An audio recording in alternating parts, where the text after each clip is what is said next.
umagahan ko ulit. Maaga ako ngayon kasi sobrang nainit talaga dito sa amin. Para iwas tayo sa sunog sa araw. Hindi naman sa takot na tayo mangitim, pero iwasan talaga natin yung ganitong edad na natin ngayon na medyo ano na, medyo tigos na tayo. Sabihin niyan ba, nagka-idads na talaga. Nasa high level na tayong edad ba. Iwasan natin yung init kasi mahirap na trabaho tayo ng trabaho, pero pag di naman tayo nag-iingat sa ating trabaho, pahamak din naman din tayo pag di natin iwas-iwas. Mas maganda kung malamig kayo ha, umaga na to. So umaga lang, pero mamaya ulit na naman itong init. Kahapon grabing init, alas 8 lang hapon. Terrible ang init. Pupunta ako ngayon dito sa gate pala kasi buksan ko kasi may maaga dito papasok ng tao. Alas 6:30 pa lang kahapon mayroon akong nakita. Hindi na i-lock yung gate. I-lock ko to kasi matagal na nag-lock yung gate dito. Pwede ko mag-lock dito, i-lock nila yung mga tao kasama ko dito.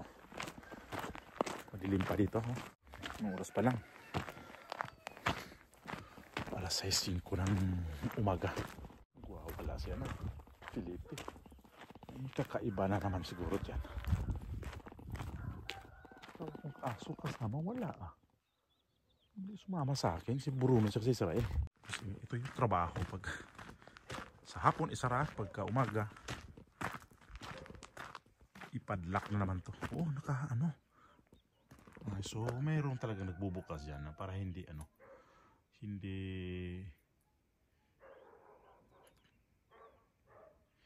na pinadlock pinadlock siya, kaya lang ito di na to ayan na. So na uwi na tayo ito sa ibang mga trabaho. Dito ka dilim pag pagka wala akong ilaw. Alas 6 pasado ng umaga dito, kaya may ilaw ako ditong habang nagbablog na medyo madilim. Ayan,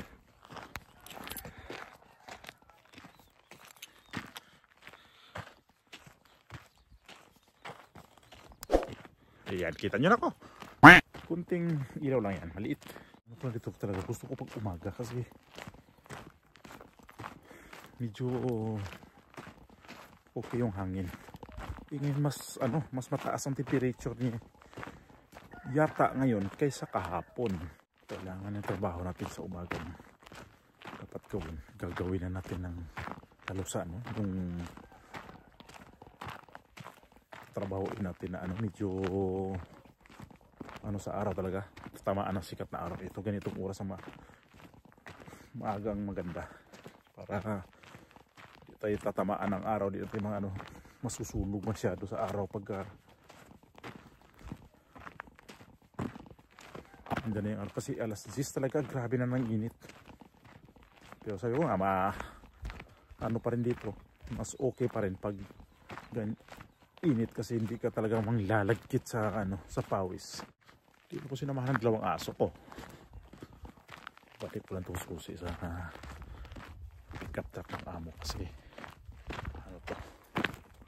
doon to, hindi ko nakuha yun sa pahinanap kanina. Doon wala, nakita lang yun sa ilalim lang yun ang nalagayan ko. Sandali lang, may problema dyan.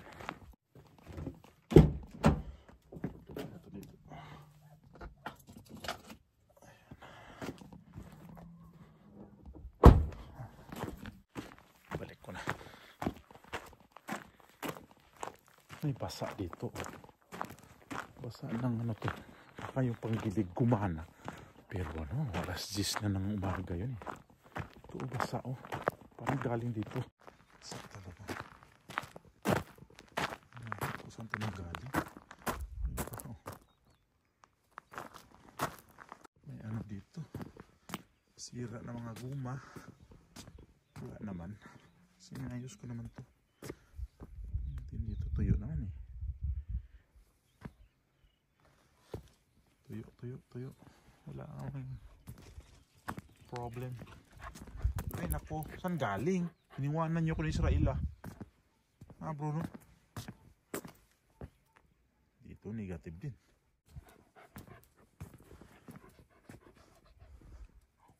Bruno, hindi natin ito ipadlock. Ay, susian natin to.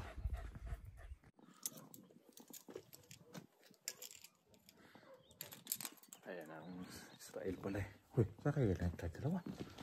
Ang daya nyo talaga.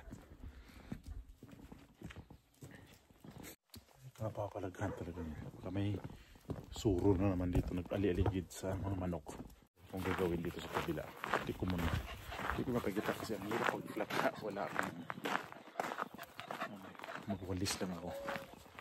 Pasukin na natin dito. Mukhang lubat na nga.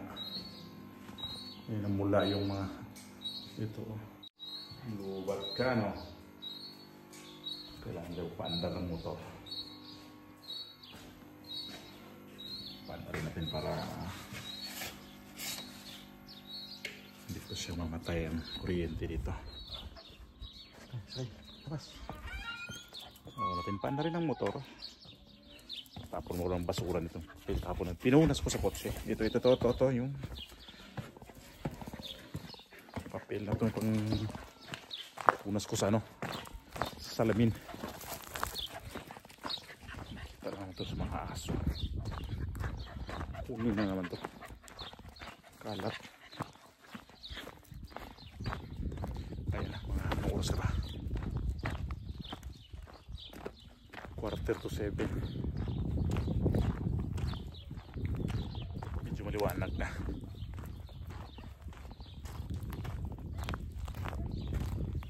Bruno, kung habulin niya maturo.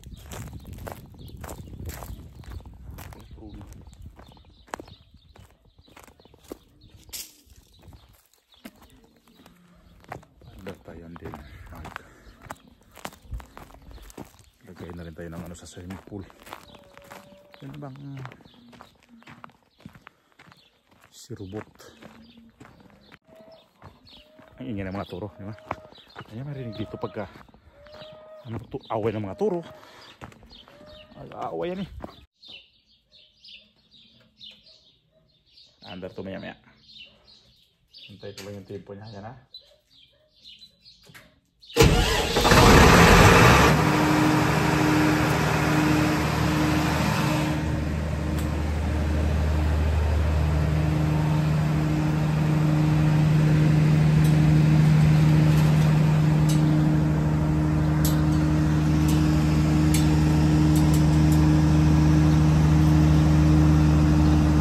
kabila. Doon kayo ikot sa kabila. Inga, lakas Soel, dunod. Malakas Inga. Ikot kayo sa kabila. Inga, lakas Inga. Lakas Inga. Bravo. Uy. Dalawa kayo. Una. Yan mga yan. Yan na. Ayan na nga yung dalawa. Alam nyo talaga ano natin si robot para ilagay na natin.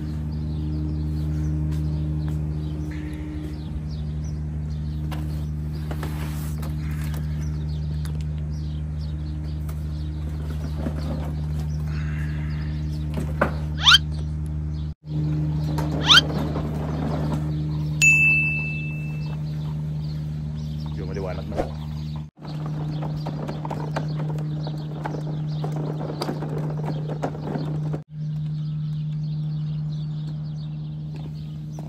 Ano robot?